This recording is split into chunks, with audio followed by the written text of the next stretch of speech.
한승연의 외환 전문역 일종 환리스크 관리. 오늘은 제 14강이고요. 해칭에 대해서 살펴보겠습니다.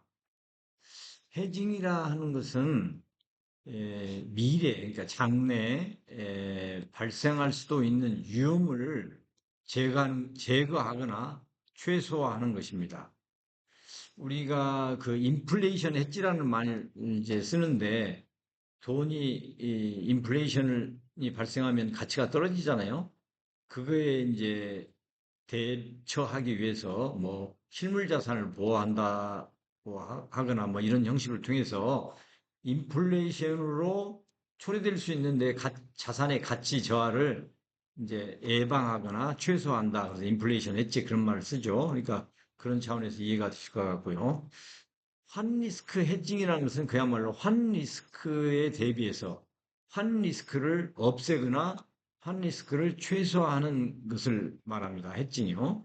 그러니까 기본적으로 환리스크 헤징이라는 것은 저희가 말씀드렸던 그 이 포지션을 스퀘어로 가져가는 겁니다. 스퀘어. 즉 뭐냐면 익스포저를 제로로 하는 것이죠. 그래서 우리 포지션에 보면은 롱 포지션이 있고 숏 포지션이 있고 하는데, 우리가 지금 환리스크 관리에서 말하는 것은 오버올 포지션을 얘기하는 겁니다. 현재 플러스가 돼 있고 또 미래에 특정한 날에 돈이 나갈 게 있다. 그러면은 이 두 개를 합치면은 스퀘어가 되는 거죠. 스퀘어가. 그래서 이 포지션이라는 것은, 내가 관리해야 될 포지션은 현재 있는 포지션만 고려하는 게 아니고 미래에 받을 것이 있다. 미래에 줄 거 있다. 이런 걸 다 고려해서 오버올 포지션을 관리한다. 이렇게 알고 가시면 되겠습니다. 그래서 다시 설명을 더 자세하게 말씀드려보면, 이 오버올 포지션이라는 것은 현재 보유하고 있는 거, 또 현재 결제해야 될 거, 그거 다 포함하는 거죠. 또 미래의 보유 예정인 거, 수령하거나 또 지급해야 될 거. 현재 이제 뭐 보유는 안 했고 노출돼 있는 거. 근데 뭐 수입 결제면은 보유가 아니고 지급해야 될 거. 뭐 이렇게 되는 거죠. 이걸 다 합쳐서 오버올 포지션이라고 합니다. 미래에 돈이 들어올 거다. 수출 대금을 받는다. 미래에 돈이 나올 거다. 수입 결제를 해야 된다.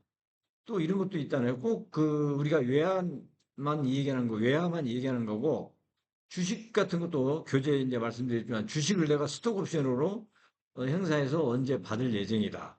그러면 그 받은 주식이 떨어질까 걱정한다. 하락 리스크를 내가 해야 되겠다. 뭐 그런 거를 이제 관리를 해야 되겠죠.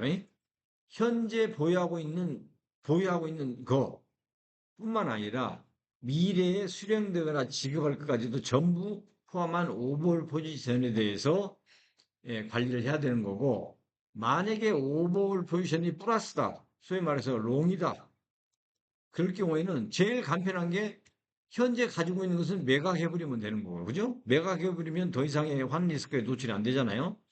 미래에 수령할 게 있다, 전부 다. 그럼 선물안을 매도한다든가, 또는 나중에 또 공부하겠지만 풋 옵션을 매입하는 거예요. 풋 옵션은 내가 특정 가격에 팔 수 있는 권리를 사는 거예요. 그러면 가격이 떨어지더라도 내가 여기서 정한 그 가격에 팔 수 있는 권리를 사는 것이기 때문에, 이렇게 하면은 결국은 이게 뭡니까? 스퀘어가 되는 겁니다.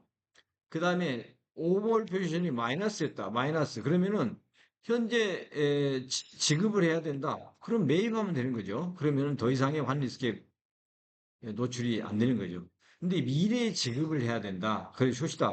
그러면 선물환으로 매입하거나, 여기서 이제 선물이 있고 선물 환이 있는 건데, 선물은 영어로 futures, financial futures라고, 선물환은 포워드 거래라고 그러는 거거든요. 어찌됐든 그런 거를 매입을 해두면 미래에 지급할 그 리스크에 대비하는 것이 됩니다. 그 다음에 여기 풋과는 달리 또 콜이라는 것이 있는데, 콜이라는 것은 특정 가격에 미래 특정 시점 이내에 특정 가격에 살 수 있는 권리거든요. 옵션 권리.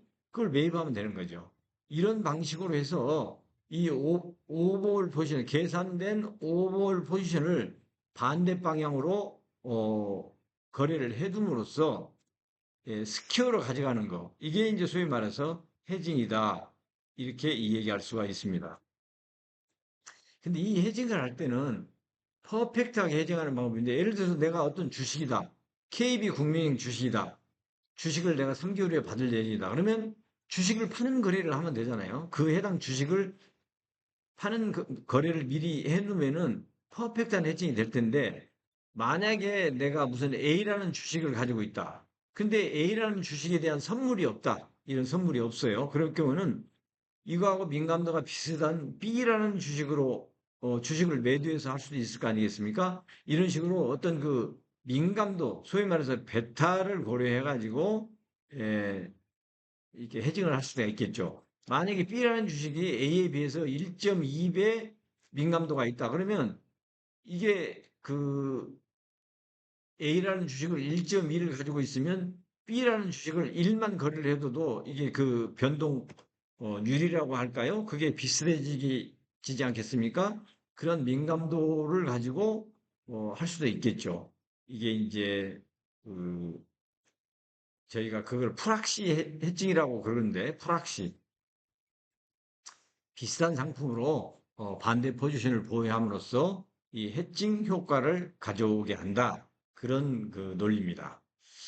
그리고 이 해징을 하게 되면 어떻습니까? 예, 우리가 어떤 그 현재 가격이 있어요.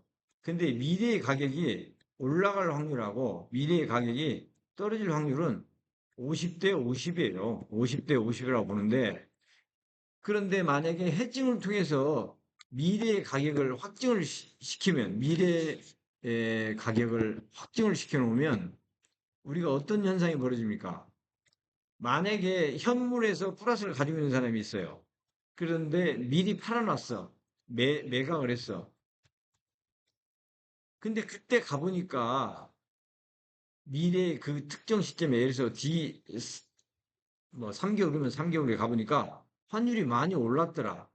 그러면 야, 미리 매각을 해놓은 입장에서 보면, 야, 그걸 안 했더라면은 이 언론 가격에 팔 수 있을 텐데 하는 그 후회가 막심하겠죠. 만약에 현재 물건을 가지고 있는 사람이 미래를 대비해서 매각을 했는데 환율이 그때 가보니까 많이 실제로 떨어졌더라. 그러면은 나는 떨어졌는데도 불구하고 이 가격에 팔 수 있는 거니까, 야, 해징을 정말 하기를 잘했구나. 이렇게 생각할 수 있을 거 아닙니까? 그런 나중에 가서 보면은, 야, 잘했구나. 아이고, 괜히 했네. 이런 어떤 그 사후적으로 판단이 된다, 이 말이죠. 그래서 이 해징이라는 것은 리스크, 리워드 측면에서 보면 상충 관계가 있다. 상충. 그렇죠? 나중에 보면 잘할 수도 있고, 아이고, 잘했구나 할 수도 있고, 괜히 했네 할 수도 있고, 그런 이제 사후적으로 어떤 판단이 된다, 이죠. 그러나 해징의 핵심이 뭐예요?